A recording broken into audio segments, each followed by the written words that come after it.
Welcome to Nansa Channel. Channel yang insya Allah akan istiqomah dalam membagikan ilmu pengetahuan. Bagi yang belum subscribe, silahkan klik tombol subscribe terlebih dahulu karena itu gratis, nggak bayar. Kemudian, like dan komen di kolom komentar jika ada kekurangan dari video yang disajikan. Minta dukungannya demi memajukan channel ini supaya dapat lebih banyak memberi manfaat kepada halayak ramai. Terima kasih.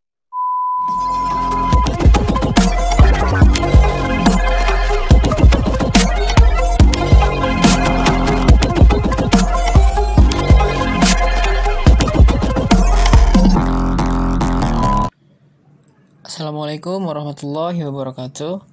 Welcome to our class. Now is English time, so prepare yourself and open your English on Skybook. Ya, jadi pada kesempatan kali ini yaitu kita mata pelajaran bahasa Inggris. Jadi persiapkan diri kalian dan buka buku paket kalian ya, English on Sky booknya. Oke, kelas.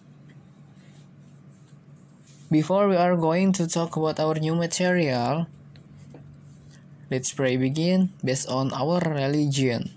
Jadi, sebelum kita memulai materi kita ini, kita alangkah baiknya berdoa terlebih dahulu menurut agama dan kepercayaan kita masing-masing. Start from now, dimulai dari sekarang.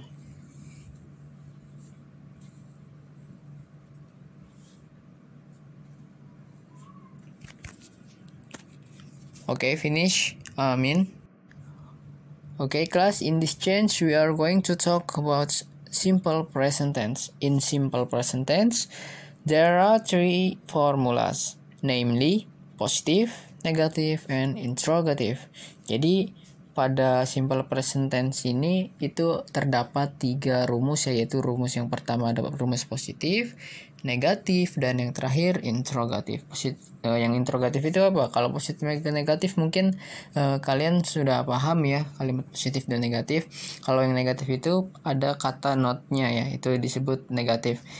Nah, untuk yang positif seperti biasa kalimat biasanya tanpa adanya not. Nah, untuk yang interrogatif itu sebuah pertanyaan ya. Nanti kita langsung menuju ke rumus dan contohnya, oke? In positive formula, subject, verb 1 and object. Ya, jadi pada kata kerja rumus positif yang pertama itu ada subjek. Subjek itu seperti yang sudah kita pelajari ya, ada I, you, they, we, he, she, it. Nah, kemudian di situ ada verb 1 setelah subjek. Verb 1 itu apa sih? Verb 1 itu kata kerja yang pertama, oke? Kemudian terakhir ada object. Ya. For example, I do my homework. Ya, subjeknya di situ apa? Subjeknya itu I. Kemudian verb 1-nya apa? Verb 1-nya do ya. Karena do itu kata kerja yang pertama. Kemudian di situ ada objek. Objeknya apa? My homework ya, PR kita, PR saya. Ya, itu menjadi objek. Bisa juga yang lain. Contohnya seperti apa? You go to school ya. Subjeknya mana? You, kemudian verbnya go dan objeknya to school. Okay, sir, how about the formula? After verb 1, add s or es at the end. Okay, jadi Mister akan menjelaskan ya.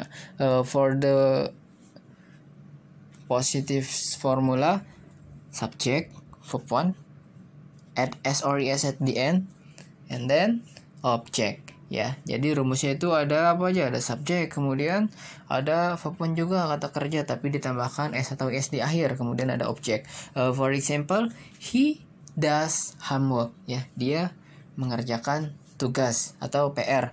Nah, subjeknya apa? Subjeknya he, kemudian kata kerjanya atau verb 1-nya apa? Di situ ada does. Kenapa does?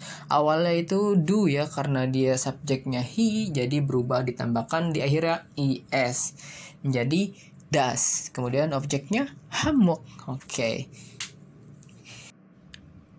Oke, class, we continue to negative formula.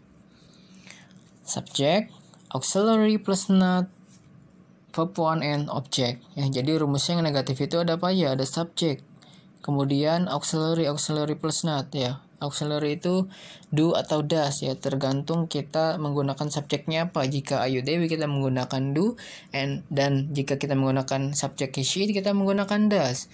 Ya, kemudian setelah itu apa? Setelah itu not ya, bentuk negatif. Kemudian baru kata kerja yang pertama dan objek. For example, I don't do my homework. Saya tidak mengerjakan tugas saya. Subjeknya I, kemudian auxiliary-nya do, karena di situ subjeknya I, jadi kita menggunakan do. Kemudian plus not, jadinya don't. Kemudian verb one-nya apa? Verb one-nya do. Kemudian yang objeknya terakhir apa? Objeknya homework. Okay, now I will give you example of auxiliary from does. Oke, jadi sekarang saya akan memberikan contoh dari auxiliary does. For example, she doesn't go to school.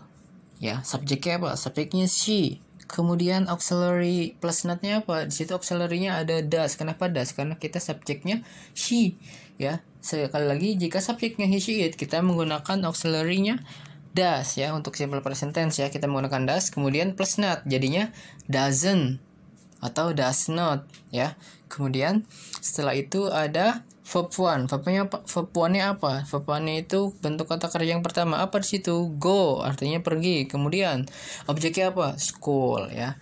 Jadi she doesn't go to school. Dia tidak pergi ke sekolah, seperti itu. Oke, now we are going to talk about interrogatives formula. Ya, sekarang kita akan membahas tentang rumus interrogatif. Interrogatif itu apa sih, Pak? Interrogatif itu rumus tanya atau pertanyaan ya. Rumusnya apa aja? Rumusnya itu sama seperti yang di awal. Ada subjek, verb one, dan objek. Bedanya apa? Bedanya hanya ada do atau does di bagian awal kalimat. Tergantung subjeknya. Jika subjeknya Ayu Dewi seperti yang kita sudah bahas, kita menggunakan do ya. Remember that. And then if the subject he, she, it, at the end we use does. Oke, jadi kita menggunakan does jika subjeknya he, she, it. Do you get it? Paham? Kita lanjut ya. Oke, kita lanjut ke contohnya. For example, do you go to school? Apakah kamu pergi ke sekolah? Ya, kita bedah dari awal ya. Kenapa di situ do? Karena subjeknya di situ you ya. Sudah kita bahas ya. Jika subjek Ayu Dewi kita menggunakan do. Nah, ini kita menggunakan rumus simple present tense yang interrogatif. Jadi kita harus menggunakan do atau does ya. Karena di situ kita pakainya you, subjeknya kita menggunakan do di bagian depan. Jadinya do you ya. Subjeknya you, kemudian verb one-nya apa? Di situ ada go ya. Kemudian objeknya apa? Objeknya school. Jadinya do you go to school? Nah, jadi menjadi sebuah pertanyaan. Nah, sekarang kita we are going to talk about example from does. Okay? For example, does she go to school? Ya. Kita ingat di situ di awalnya pakainya does, beda dengan contoh awal tadi. Awalnya kita pakai do, sekarang kita pakai does. Kenapa pakai does? Karena di situ subjeknya apa? Subjeknya she ya, dia perempuan. Jadi menggunakan does di awal. Ini rumus interrogatif. Diingat kembali, rumus interrogatif itu diawali dengan do atau does. Nah, di penggunaan do atau does sesuai dengan subjeknya ya. Diingat kembali ya. Di sini kita membahas tentang does. Subjeknya apa di situ? Subjeknya she ya. Ya, kemudian objeknya apa? Objek itu kata kerja ya, kata kerja yang pertama di situ apa? Go. Kemudian objeknya apa? Objeknya school. Jadinya does she go to school? Nah, menjadi sebuah pertanyaan. Oke? Itu disebut dengan interrogatives formula atau rumus interrogatif dari simple present tense. Oke? Do you get it? Oke, any question so far? Ada pertanyaan sejauh ini? If you have question, you may chat me by personally, okay? Jika ada pertanyaan, kalian boleh jawab. Kalian boleh tanya japri langsung ke saya ataupun bertanya di kolom komentar ya, tidak apa-apa. Pasti akan dijawab nanti insyaallah ya. Nah, kemudian untuk tugasnya kalian buat 5 contoh dari simple present tense ya. 5 contoh, oke? masing-masing ya, ada rumus positifnya, ada negatifnya, ada interrogatifnya. Oke, pokoknya itu dibikin 5. 3 rumus itu harus ada ya, entah itu positifnya 2, negatifnya 2, interrogatifnya 1, jadi 5 kan. Itu nggak apa-apa, terserah kalian. Pokoknya harus 5, dan dari kelima itu harus ada ketiga rumus yang kita bahas pada kali ini. Oke?